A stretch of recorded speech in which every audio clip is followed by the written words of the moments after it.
Welcome to another episode of On the Couch. My name is Lee Smith, and with me I have Herman Strauss. Hi, everybody. Thanks for joining me, Herman. Thanks, Lee. Looking forward to this, answering some questions today. Yeah, so obviously we had to, as Herman indicated, we had to answer your questions that you bring forward to us through the various channels available. And as the senior members within the Plumbing Industry Registration Board, we are here to answer your questions directly from the horse's mouth. Yeah, absolutely. So how can we help? Well, easy, Herman. I've got a list of questions here for you. So let's delve straight into it. But before we do that, just a reminder that you can send your questions in various forms on the WhatsApp channels at PRLB through the emails. Send it through to the emails, or phone them in, or even do a voice note or video note. But feel free to send your questions in, and they will form part of the questions on a bi-weekly basis. We do it every second week. And we swap between technical and we swap between administrative. And this week it's got a bit of a mix. We have technical and administrative. So without further ado, let's get straight into the questions. So the first question, let me put my glasses on. That helps. You can read that one. Yes. I'll just listen. Comes from Clinton Eckstein, and he says, what are the opportunities for women in the plumbing industry? So Clint, it's a very good question, and it's a very easy one to answer, because just as much opportunities available to men in the plumbing industry is equal opportunity there for women. However, admittedly, within the plumbing sector, we only have currently about 3% of women, of the total women in, I wouldn't say the total women in plumbing, but the total makeup of the sector is 3% of women in the process. There are many women in training at this particular point in time within IOPSA, training programs and various other programs, but definitely there is equal opportunity in that specific process. It's up to you let me rephrase it. It is up to us as an industry to make the difference and encourage uptake of women in the process. Yeah, only thing I can add really is, diversity. Diversity is good in any industry, in any business. And I'm not only talking about the diversity, male, female. It's diversity across all the spectrums, all the different characters. There's something to add for every different one. And for women, there's a lot of people looking for women plumbers. So yes, there are definitely great opportunities. Yeah, 100%. And it's across the whole construction industry. Yeah, absolutely. It has been viewed as a male-dominating environment, but with PRLB and IOPSA, we're trying to change that perception, and we can't do it alone. It's the likes of yourself, Clinton, to afford, and the plumbing industry afford those opportunities across the sector. But thanks for the question. Let's move on to Ernest Arlo. He asks, what are the rights of plumbers in regard to non-payment and suggestions on correct ways to quoting?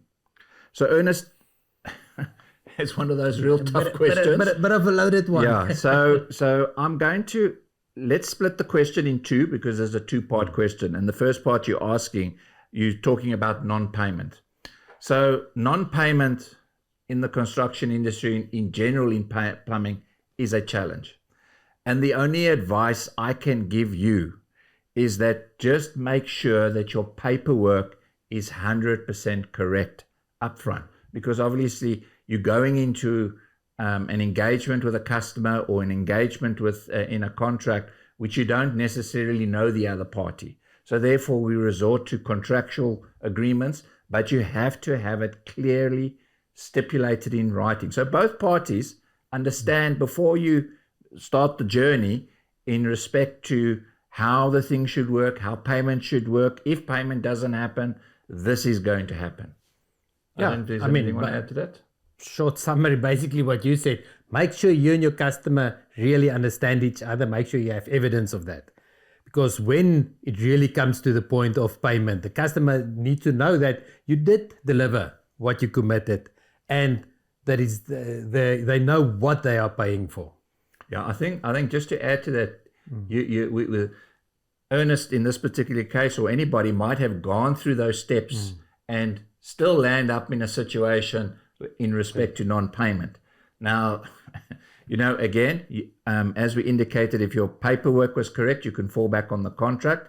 But, if a person doesn't want to pay, then you have to start the various processes in terms of your agreement that you had in place, or worst case scenario, you have to go through the legal process. And that is a total kettle of fish, because you're either going to if it's below 20,000 Rand, if I'm not mistaken, it goes to a small claims court. Yeah. And if it's above that, then you have to approach it through the other courts, the lower courts. I'm not going to try and understand all the thing. But I think the important thing to understand is have your paperwork correct. Yeah, I think one good guidance is look at the Consumer Protection Act. Yes, it's written for the consumer more than the supplier, but that alone gives you good guidance of what you can do and how you can make sure that the consumer, well, first of all, get what they need, but you will protect yourself in that process as well. So look at the Consumer Protection Act. It's freely available online. Yeah, and following very closely up, Ernest says, any suggestions on the correct ways of quoting? So there are numerous ways of quoting, but I think exactly the same ways that we go back to the way in which the payment thing is that put as much detail down as possible. Yes. So both parties clearly understand what is to be done, to be delivered, what are the different obligations. In other words, you are responsible for the sanitary ware or sanitary fittings in most cases, where I'm responsible for this. But again, put it down on paper. Yes, and I think if you say give as much information as possible, it doesn't necessarily mean the parts list. The customer don't understand the parts list. What the customer do understand is it's your responsibility to get the parts and supply that. Whatever the parts might be, it's your responsibility to make sure that it works. Make sure that is defined. Make sure what you're going to get working, and where you will not do something, where there's a boundary, where you say, I'm not touching anything on that side of the line, then you can even include that on the quotation. I mean, we've done that a lot of time with a notice. Please note, work starts here, it ends here, and there's no further, misunderstandings then. Yeah, so and I'm sure, Herman, you know it pretty well when you land up with auditing questions from clients. Oh, yes. And then you start with the plumber and you say, well, let's start where the problem, and you say, provide all the necessary paperwork and whatever it is. And then it will just be, I don't have any paperwork, or I don't have, I've got a verbal agreement with the client. And then it starts just going downhill from there. Verbal agreements are very, very difficult to enforce. You can have a verbal agreement with the customer, but follow it up. Follow it up with emails. Emails are generally used now. Ma'am, I just want to confirm this is what we agreed. This is what I'm doing for you. That is also a way that you can physically implement that. Make sure it's documented. Correct. So Ernest, just one last thing here before we move on. There are various training programs out. I know that IOPSA has just started their contractual training program, which covers all this plus any other issues related to non-payment, contractual issues. I think it's a 6-month program. Have a look at IOPSA's website. I know that they offer discount that it's free to IOPSA members and discount to PRRB registered individuals. So have a look at that. Go to their website. Good idea. And jump aboard on that program, and then you can get further detail to that. Moving on. Okay, Diego. This one's for you, Herman. How to handle customers that are non-compliant, and how far the plumber's liability extends once a COC is issued and a customer does not conform. I think it's also one of those loaded questions. It is one, but you know what? It's actually a very simple answer. Fairly simple. There's one principle that you need to bear in mind. It's the plumber's responsibility to inform and then to do the work as instructed. Remember, the plumbing installation is the property of the owner. The owner owns that. He's responsible for that all along. So when that responsibility, when that installation is non-compliant, you as a plumber, as the expert that knows better than the owner, you have to inform him. Make sure he understands what is wrong, what is non-compliant. Make sure he understands the implication. Remember, they don't understand why this pipe needs to be this long, why the discharge pipe from the TP valve needs to exit in a safe position, things like that. Explain that to them. That is the very important thing, and make sure it's in writing. Make sure you have evidence that you've done that. Especially this one. If you come back later and say, yes, but I did tell him, there's no evidence of that. So if you communicate that properly to the owner, then you can implement whatever he instructed you to do. If it excludes important work, you can carry on with that, but you have it in writing that you have informed him. That way you can never be held accountable for the non-compliance that is there after you've done the work. Yeah, a very good answer, Herman. But, all too often, throughout the years working at the PRRB and listening to specifically these ones, what you tend to find is that the plumber walks onto site and then thinks that he has to own all the non-compliance on that site. It's not right. They don't own the non-compliance. It's not my installation. It is your installation. My duty, or his duty as an expert, and it's backed up in the Consumer Protection Act, is that you are there to inform the client of non-compliance. Yes. And a good example would be, all of us have taken our cars to the garage. Yep. You take it there, and there is your brakes are gone, or there's something wrong with it. What do they say? They phone you up. Their duty is to inform you, but they're not owning that responsibility. They're not going to change the brakes for you. That's correct. They give you the possibility. So again, make sure it's in writing, make sure it's recorded. That way the owner knows, and you cannot be held accountable for that. Great. Well, with that said, we're going to take a break, and we'll be back now.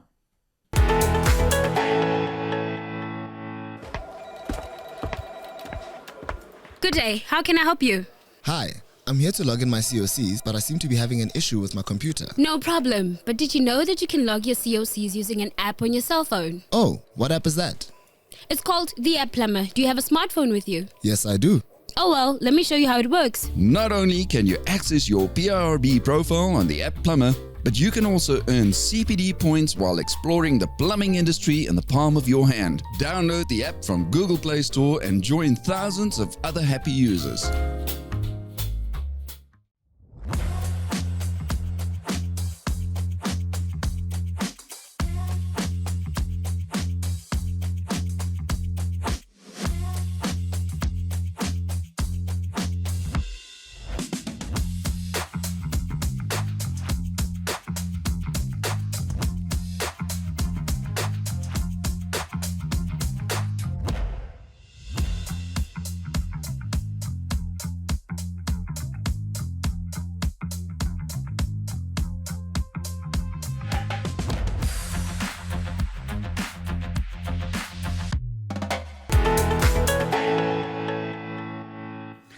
Welcome back to On the Couch, where we are to answer your questions.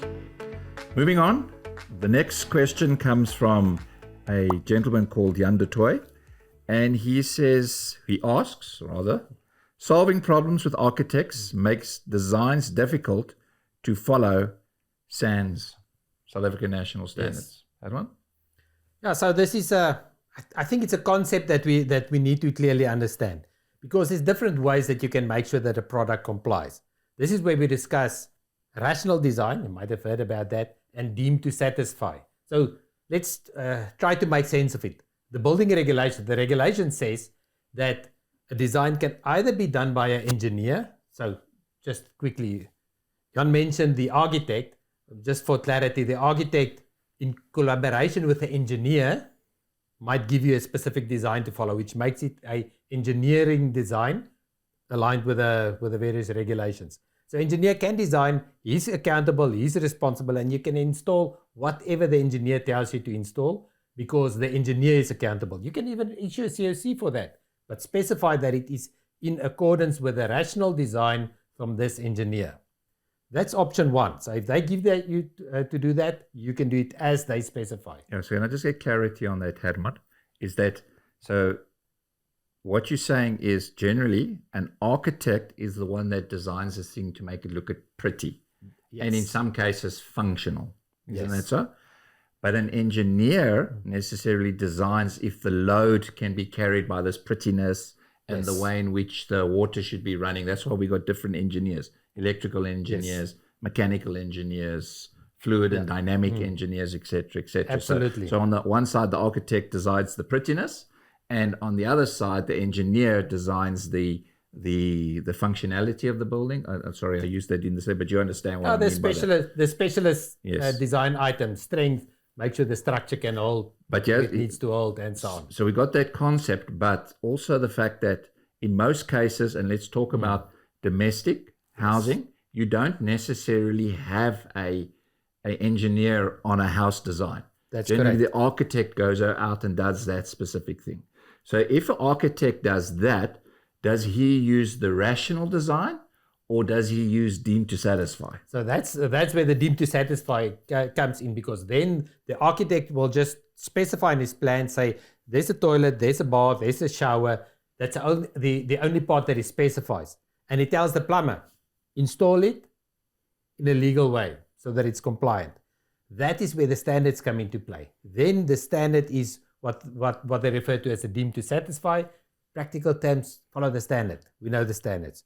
Then you have to follow every single requirement in the standard as it stands there, because that will then comply to whatever a engineer might have designed on his own as well. And if he wavers, if the plumber, so a plumber cannot waver from a deemed to satisfy. No.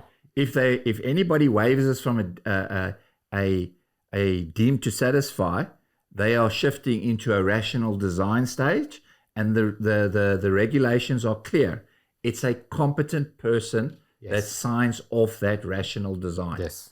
Competent person, in this case, meaning an engineer. And therefore, if a rational design, if you get onto site and you have a confrontation with the architect, you fall back on deemed to satisfy. But if it's an engineer, the engineer says, well, he might say, I've done the calculations, therefore you follow my rational design. But here's the most important thing. And the most important thing is that then you make sure that you get it in writing from the engineer that it's his rational design and not yours. Yes, it is critical. Make sure you have a copy of that. Keep a copy of that design that the engineer gave you. Because then anybody challenge you, anything happens, you pull that out, say, look, my installation is as per the design that were given to me. Correct. I must add one last thing, and this is a conversation that did come up several times. I mean, as plumbers, as experts, we know, we understand, we know the things. Sometimes it happens that you see a part of the design from the engineer that you don't agree with. So you are more than welcome, depending on who the engineer is, but to take it up with them, to mention that. Don't shy away from mentioning that. Yeah. Tell them, I see this, that you consider whatever the case might be in a polite way, address it. If the engineer says it's been accounted for, do it this way, you carry on. You can do it that way. 100%. We're professionals as well. Correct. You as a professional can challenge a profession, a professional like an engineer. There's no doubt about it from that point of view. And he will say, as Hadwan said, do it that way. But again, just make sure that you get it clearly in writing from him that is the way. So if anything happens, you pull it out and you say, I was instructed to do that specific thing. Absolutely. So let's move on. Johan van Wyk asks, how do I become a plumbing instructor? Well, firstly, Johan, you got to be it's recommended to be a plumber with work experience. That's one important thing. And then secondly, you go through a process. There are courses available, accredited courses to become assessors or moderators. Once you've gone through those specific things, you can then take the knowledge of how to bring lessons across. I think they're called pedagogics, putting lesson plans together and all that stuff. You bring your knowledge in and you deliver that specific thing from that point of view. I must admit, teaching is a calling. Being able to do and being able to teach is not the same thing. 100%. It definitely brings some challenges. But if you can teach, it is so important to teach more people, to teach, especially the young, bring them up, to communicate amongst each other so that you uplift the whole industry in the process.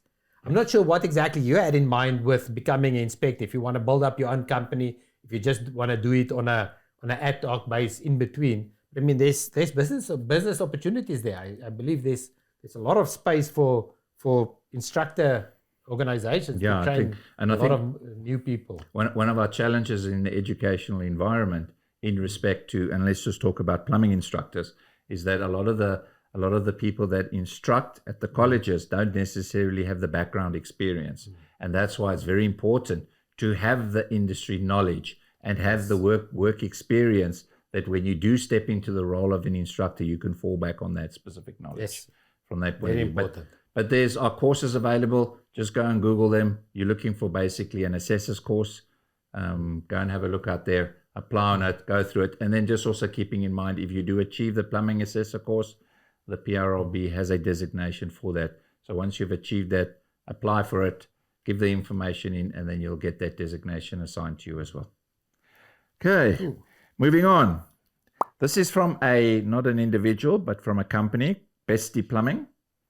And I'm not too sure if Bestie's a he or a she, but they ask, why do we have an electronic CRC which has no option to easily send to the owner or company,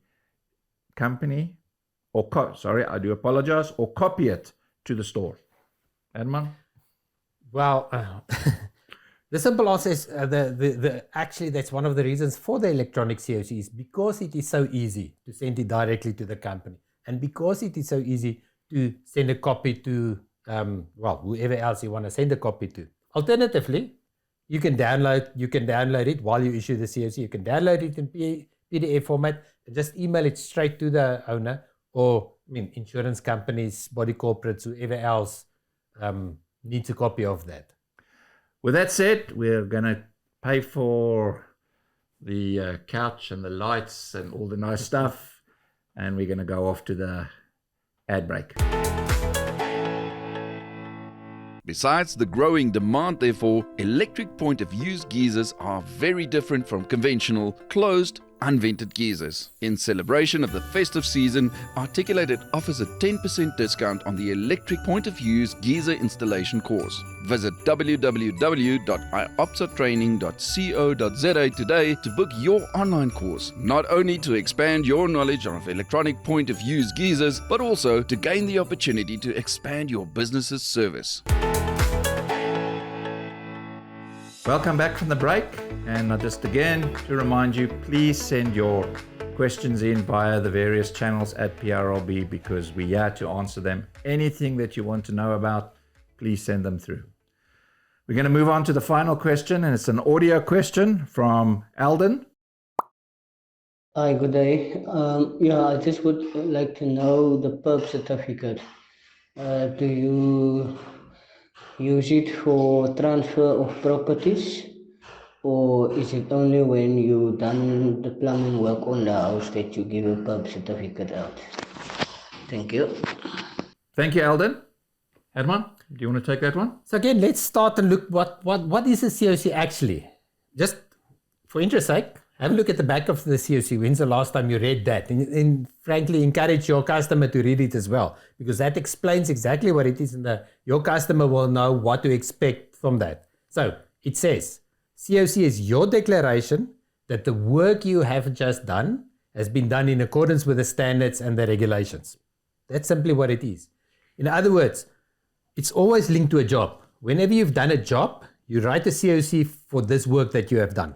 Not for everything else that's non-compliant or that's on the property. You're not accountable for that.